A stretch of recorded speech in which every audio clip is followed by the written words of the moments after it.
चलिए नमस्कार दोस्तों, मेरा नाम है मयंक जगदीश शर्मा और आपका बहुत बहुत स्वागत है हमारे इस ऑनलाइन प्लेटफॉर्म पर जिसका नाम है देवनागरी लर्निंग। दोस्तों लगातार हम एक श्रृंखला चला रहे हैं जो कि करंट अफेयर की श्रृंखला है, सीरीज़ है, जिसमें हमारे 5 दिसंबर का जो है वो स्किप हो गया। तो आज की हम क्लास में, आज के हम वीडियो में 5 और 6 दिसंबर का एक संयुक्त जो है वो करंट अफेयर लेकर आए हुए हैं। ठीक है, जो आपका 5 और 6 दिसंबर का पूरा करंट अफेयर कंप्लीट करा देगा। दोस्तों इसकी पीडीएफ आपको हमारे टेलीग्राम चैनल पर मिल जाएगी, जिसका नाम है मयंक सर हिंदी। आप उसको ज्वाइन कर लीजिए और आप वहां से उस पीडीएफ को पा सकते हैं। और इसके अलावा हमारा एक यूट्यूब चैनल और है जिसका नाम है मयंक सर हिंदी। चाहे तो आप उसको भी सब्सक्राइब कर लीजिएगा, क्योंकि वहाँ पर आपको हिंदी और निबंध से संबंधित कई सारे महत्वपूर्ण वीडियो मिलते रहेंगे। और इस चैनल को सब्सक्राइब तो आप जरूर ही कर लीजिएगा। चलिए पहली खबर से शुरुआत करते हैं। पहली खबर है पीएनबी की पहली महिला ब्रांड एम्बेसडर कौन बनी है। अच्छा, एक बात और ध्यान रखिएगा, हमने एमपी का एक वीक का, एक सप्ताह का एक वीडियो बनाकर हमने इसी चैनल पर डाल दिया है। वो यदि नहीं देखा हो तो वो जरूर देख लीजिएगा। मैं ऊपर इसको आई बटन पर डाल दूंगा, तो आप ऊपर जो है वो क्लिक करके आप सीधा वहां पर पहुंच सकते हैं। ठीक है, या लास्ट एंड में भी आपको मैं डाल दूंगा, तो आप चाहें तो आप वहां से उस वीडियो को देख सकते हैं। अभी हम इस वीडियो को कंटिन्यू करते हैं। पीएनबी पंजाब नेशनल बैंक की पहली महिला ब्रांड एम्बेसडर कौन बनी है। अब इतिहास में पहली बार ऐसा हो रहा है, क्योंकि पीएनबी ने पहले किसी भी महिला को ब्रांड एम्बेसडर नहीं बनाया है। पहली बार ब्रांड एम्बेसडर एक महिला को बनाया है, जो कि है हमारी महिला क्रिकेट टीम की कप्तान, जिनका नाम है हरमनप्रीत कौर। इनको जो है वो कैप्टन बनाया गया। चलिए थोड़ा बहुत जान लेते हैं। पंजाब नेशनल बैंक ने इतिहास में पहली बार किसी महिला को ब्रांड एम्बेसडर बनाया है। ब्रांड एम्बेसडर भारतीय महिला क्रिकेट टीम की कप्तान जो है वो हरमनप्रीत कौर है। पीएनबी की यदि स्थापना की बात करें पंजाब नेशनल बैंक की, तो 19 मई 1894 लाहौर में जो है वो इनकी स्थापना पीएनबी की हुई थी। चलिए आगे बढ़ते हैं। तो आपको ध्यान रखना है हरमनप्रीत कौर, जो कि इतिहास में पहली बार कोई महिला है जो कि पीएनबी की ब्रांड एम्बेसडर बनी है। आगे बात करते हैं। भारत का सबसे अधिक देखे जाने वाला सेंट्रली प्रोटेक्टेड हेरिटेज मॉन्यूमेंट 2024-25 में कौन सा रहा है। तो वो रहा है शाहजहां के द्वारा बनाया गया ताजमहल। चलिए देख लेते हैं भारत की हेरिटेज फुटफॉल, एक मिनट, हाँ, फुटफॉल रैंकिंग 2024-25 के अनुसार ताजमहल आगरा 2024-25 में भारत का सबसे अधिक देखे जाने वाला मोस्ट विजिटेड हिस्टोरिक हेरिटेज स्मारक बन गया है। तो यदि सबसे ज़्यादा देखे जाने वाला यदि हेरिटेज स्थल की बात करते हैं तो वो है हमारा ताजमहल। चलिए आगे बढ़ते हैं। अंतर्राष्ट्रीय चीता दिवस कब मनाया जाता है। तो ये 4 दिसंबर को मनाया जाता है। और मध्य प्रदेश के करंट अफेयर में हमने इसकी चर्चा भी की थी, क्योंकि मध्य प्रदेश के करंट अफेयर में या मध्य प्रदेश में 4 दिसंबर को ही 3 चीतों का आगमन हुआ है कूनों में, जिसमें आपको एक का नाम, एक मादा है जिसका नाम वीरा है, और 2 शावक 10 माह के जो है वो लाए गए हैं। ठीक है, तो ये कब लाए गए हैं, ये चीता दिवस पर लाए गए हैं 4 दिसंबर को। चलिए थोड़ा बहुत जान लेते हैं। 4 दिसंबर अंतर्राष्ट्रीय चीता दिवस के तौर पर मनाया जाता है। शुरुआत डॉक्टर लॉरी मार्कर द्वारा की गई थी 2010 में। 1952 भारत में चीते आधिकारिक रूप से विलुप्त घोषित कर दिए गए थे। फिर हमारे नरेंद्र मोदी जी को लगा कि चलिए नामीबिया से हम कुछ चीते ले आते हैं, और 2022 में 20 अफ्रीकी चीतों को कूनों में पुनर्वासित किया गया, जो कि हमारे मध्य प्रदेश में है। 2025 भारत में कुल 32 चीते हो गए, जिनमें 21 देशी जन्मे थे। कुछ की जो है वो मौत भी हो गई थी। ठीक है, 2025 में ही हम अभी की बात कर रहे हैं, तो 4 दिसंबर को ही 3 चीतों का आगमन कूनों में हुआ है। तो जिसमें वीरा नाम की एक मादा है नामक पहला चीता यहाँ लाया गया, और 2 जो है वो शावक आपको देखने को मिलते हैं।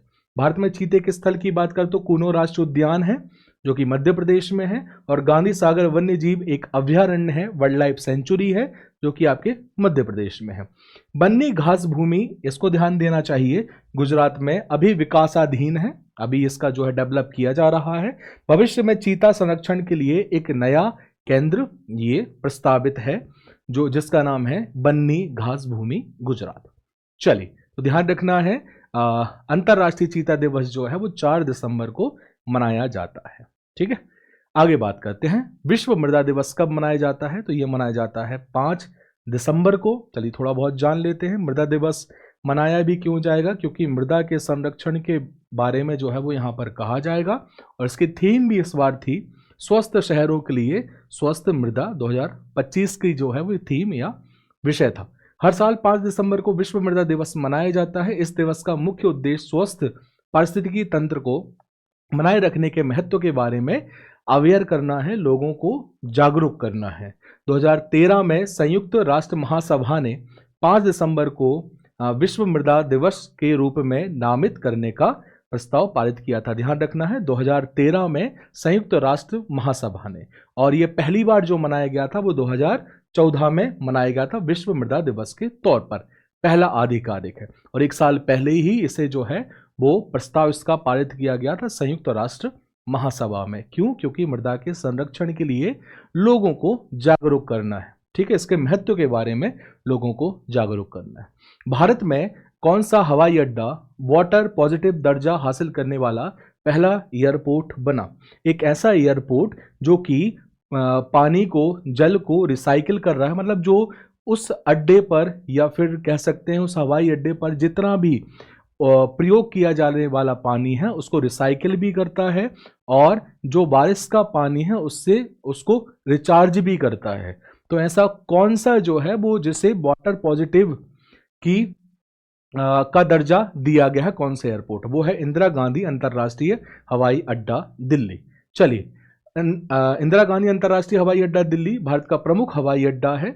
यह भारत का पहला हवाई अड्डा बना जिसने वाटर पॉजिटिव स्टेटस हासिल किया है, इसका दर्जा प्राप्त किया है। दो चीज़ों के लिए, रिसाइकिल भी कर रहा है, ये रिचार्ज भी कर रहा है। तो वाटर पॉजिटिव का मतलब है कि हवाई अड्डा स्वयं जितना पानी उपयोग करता है उससे कहीं ज़्यादा पानी संचित अर्थात रिचार्ज और पुनः उपयोग अर्थात रिसाइकिल करता है। तो जितना यूज करता है उससे ज़्यादा वो रिचार्ज और रिसाइकिल कर लेता है। तो वो कौन सा है? वो है दिल्ली अर्थात इंदिरा गांधी अंतर्राष्ट्रीय हवाई अड्डा। चलिए आगे बढ़ते हैं। पर्यटन मंत्रालय की भारत पर्यटन डाटा संग्रह 2025 रिपोर्ट के अनुसार 2024 में विदेशी पर्यटकों को आकर्षित करने में कौन सा राज्य प्रथम स्थान पर रहा है? यदि हम पर्यटन की माने तो सबसे पहले जो है वो आपको महाराष्ट्र देखने को मिलता है। चलिए बात करते हैं पर्यटन मंत्रालय की भारत पर्यटन डाटा संग्रह 2025 रिपोर्ट के अनुसार महाराष्ट्र 3.71 मिलियन विदेशी पर्यटक आए हैं, जो कि कहां से देखने को मिल रहे हैं? यूएसए, बांग्लादेश और यूके से। यदि मैं 3 शीर्ष राज्यों की बात करूं तो सबसे ऊपर तो महाराष्ट्र आता है, उसके बाद पश्चिम बंगाल और तीसरे नंबर पर जो है वो गुजरात आता है। ठीक है, सबसे ऊपर जो है वो महाराष्ट्र, उसके बाद पश्चिम बंगाल और उसके बाद गुजरात आता है। आगंतुक कहां से आ रहे हैं? तो भाई यूएसए, बांग्लादेश, यूके से सबसे ज्यादा आपको देखने को मिल रहे हैं। ठीक है, तो फर्स्ट नंबर पर महाराष्ट्र है, मध्य प्रदेश का नाम ही नहीं है। चलिए स्वराज कौशल एक्चुअली जो है वो पति किसके हैं?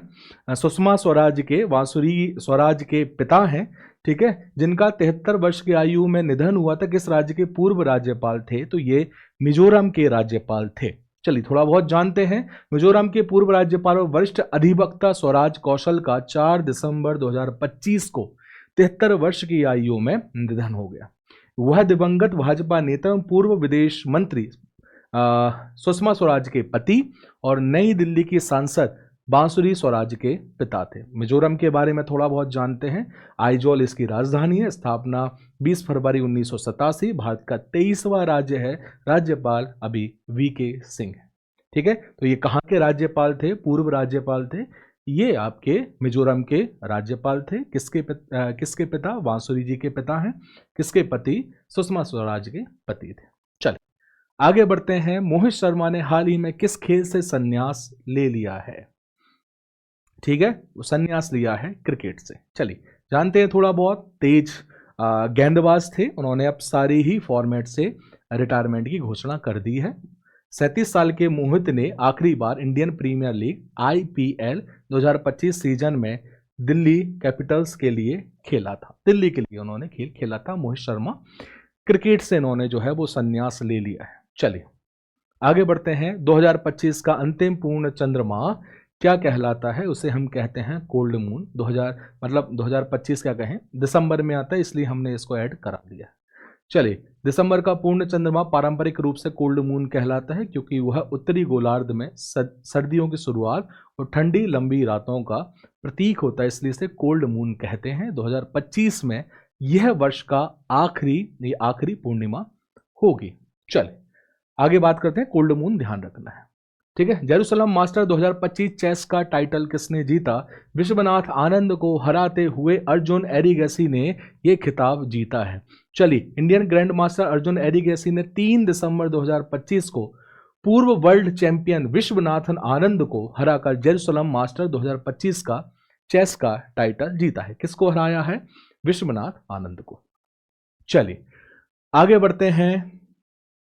भारतीय सेना ने पूर्वी क्षेत्र में किस राज्य में अपना पहला सामुदायिक radio station radio Dirang, frequency क्या है 88.4 FM, शुरू किया है? सिक्किम, असम, अरुणाचल प्रदेश और नागालैंड। इसका जो सही आंसर होगा वो होगा अरुणाचल प्रदेश। चलिए बात करते हैं, इसकी राजधानी जो है वो हमें पता है ईटानगर है, थोड़ा बहुत जानते हैं। भारतीय सेना ने अपना पहला सामुदायिक radio station radio Dirang 88.4 FM शुरू किया है। यह अरुणाचल प्रदेश राज्य में लॉन्च किया गया है। राजधानी ईटानगर है। गठन 20 फरवरी 1987 में किया गया है, ठीक है। इसे land of the rising sun कहा जाता है, ठीक है। ऐसी भूमि जहां पर सूर्य का उदय होता है। मुख्यमंत्री पेमा खांडू, राज्यपाल कैवल्य त्रिविक्रम परनाइक जो है वो राज्यपाल है, ठीक है। चलिए, किस संगठन को संयुक्त राष्ट्र जनसंख्या पुरस्कार 2025 मिला है? किसने दिया है? भारत ने दिया है, ठीक है। और संयुक्त राष्ट्र जनसंख्या कोष, ठीक है, इसके द्वारा जो है वो दिया गया है। तो किसको दिया गया है? IUSSP को। चलिए थोड़ा बहुत जान लेते हैं। संयुक्त राष्ट्र जनसंख्या कोष UNFPA इंडिया ने IUSSP अर्थात international union for the scientific study of population को सम्मानित किया गया, ठीक है। स्थापना इसकी 1928 है। मुख्यालय पेरिस फ्रांस में है। तो भारत के द्वारा दिया गया, ठीक है, UNFPA के द्वारा। और किसको दिया गया? IUSSP को, ठीक है। चलिए आगे बढ़ते हैं। रूस को अफ्रीका में अपना पहला नौसैनिक अड्डा स्थापित करने के लिए किस देश ने मंजूरी दी है? तो लाल सागर के किनारे इस अड्डा को बनाने के लिए सूडान सरकार ने ये मंजूरी दी है। चलिए जान लेते हैं। अफ्रीका में रूस का पहला नौसैनिक अड्डा सूडान में बनाया जा रहा है, लाल सागर के तट पर। मंजूरी कौन देगा? सीधी सी बात, सूडान में बनाया जा रहा है तो सूडान सरकार ही देगी। सूडान की जो राजधानी है वो है खार्तूम, ठीक है। और मुद्रा सूडियंस, आपकी जो पाउंड है वो वहाँ का चलता है, जो सूडानी पाउंड होता है वहाँ की ये वहाँ मुद्रा ये चलती है, ठीक है। चले 7th India international Seawood expo and summit 2026 किस शहर में आयोजित किया जा रहा है? जो समुद्री शैवाल हैं उनके ज़्यादा से ज़्यादा उनको विकसित करने के लिए, उनको पैदा करने के लिए और ज़्यादा से ज़्यादा किसानों और उद्योगों के बीच सहयोग बढ़ाने के लिए ये एक्सपो आयोजित किया गया, जो है 7th India international Seawood expo and summit 2026। कहाँ पर? कोच्चि, केरल में। समुद्री शैवाल होते हैं उद्योग का विकास करने के लिए, नवाचार से जोड़ने के लिए और निवेश को बढ़ावा देने के लिए इस को किया जा रहा है। साथ ही किसानों और उद्योगों के बीच सहयोग को बढ़ाने के लिए ये एक्सपो किया जा रहा है, ये सम्मेलन समिट किया जा रहा है। चले आगे बढ़ते हैं। किस शब्द को एक्सपोर्ट यूनिवर्सिटी प्रेस ने वर्ल्ड ऑफ द ईयर 2025 चुना है? सिचुएशनशिप, एक्सो एग्जाइटी, रेजबैट और हीट डोम। तो इसमें एक शब्द आता है रेजबैट। रेजबैट को और इजीली समझने के लिए एक आपने सुना होगा क्लिक बैट। क्लिक बैट का मतलब होता है कि हम क्लिक करने के लिए जब मजबूर कर देते हैं तो वो क्लिक बैट थंबनेल होते हैं, ठीक है। यार हमने कुछ ऐसा लिख दिया कि यार धर्मेंद्र की मौत और क्वेश्चन मार्क लगा दिया, तो लोग सोचते हैं कि धर्मेंद्र की मौत हो गई, जैसे पिछली बार हुआ था, और लोगों ने तो उनको पहले ही निपटा दिया था, ठीक है, लेकिन उनकी मृत्यु हुई नहीं थी। फिर जब लास्ट में बाद में मृत्यु हुई थी तो उतना ज़्यादा अब वो दुख बचा ही नहीं था, क्योंकि पहले ही आदमी दुखी हो चुका था। फिर बाद में पता चला कि यार वो गए नहीं, वो जिंदा है, ठीक है। तो यहाँ पर रेज बैट का, अब क्लिक बैट तो है क्लिक करने के लिए, रेज बैट का मतलब है कि कह सकते हैं कि गलत जानकारियों को देना, ठीक है, जिससे लोग आकर्षित हों और उससे जुड़े। आजकल पॉडकास्ट में क्या चल रहा है, आजकल पॉडकास्ट में यही चल रहा है, ये रेज बैट कह सकते हैं कि कोई कोई ऐसी जानकारी, गलत जानकारी दे दी जिससे लोग क्या कर रहे हैं, उससे और अट्रैक्ट हो रहे हैं और जुड़ रहे हैं और उस पर क्लिक करते हैं और देख लेते हैं और गलत जानकारियों से जो है वो जुड़ जाते हैं। तो यहाँ पर जो शब्द जोड़ा गया है, या कह सकते हैं वर्ड ऑफ द ईयर 2025 जोड़ा गया, वो रेज बैट को जोड़ा गया। चलो जानते हैं। रेज बैट को ऑक्सफोर्ड यूनिवर्सिटी प्रेस ने 2025 का वर्ड ऑफ द ईयर चुना है। इसकी ऑनलाइन उपयोगिता 3 गुना बढ़ी है, जिससे पता चलता है कि लोग ध्यान आकर्षित करने के लिए किस तरह की सामग्री पसंद करने लग गए।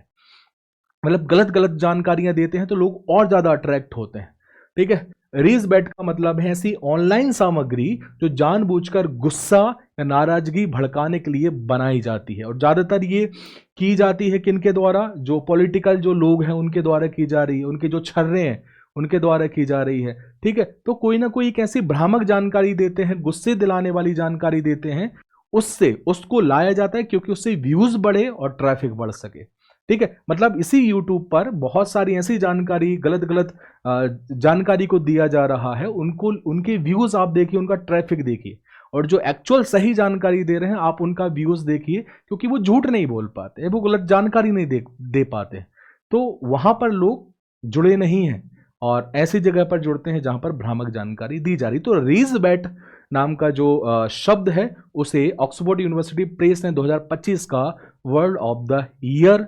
चुना है। क्लियर है? आशा करता हूं यहां तक सारी जानकारी आप तक पहुंच गई होगी। तो अगले वीडियो में हम आगे जो भी हमारा करंट अफेयर होगा उसके बारे में हम चर्चा करेंगे। तो यदि ये वीडियो अच्छा लगा हो तो अपने दोस्तों के साथ शेयर कीजिए। इस चैनल को सब्सक्राइब जरूर कर लीजिएगा, क्योंकि आगे आपको बहुत सारी वीडियोस पर देखने को मिलेगी, महत्वपूर्ण वीडियो देखने को मिलेगी। और जो भी प्रशंसा करनी हो, जो भी शिकायत करनी है, तो आप कमेंट बॉक्स में ज़रूर अपना सुझाव दीजिए। बाकी पढ़ते रहिए, बढ़ते रहिए। जय हिंद, जय भारत। और इन वीडियो के जरिए अपनी पढ़ाई की, अपनी तैयारी की धार को तेज करते रहिए। Thank you so much. जय हिंद, जय भारत।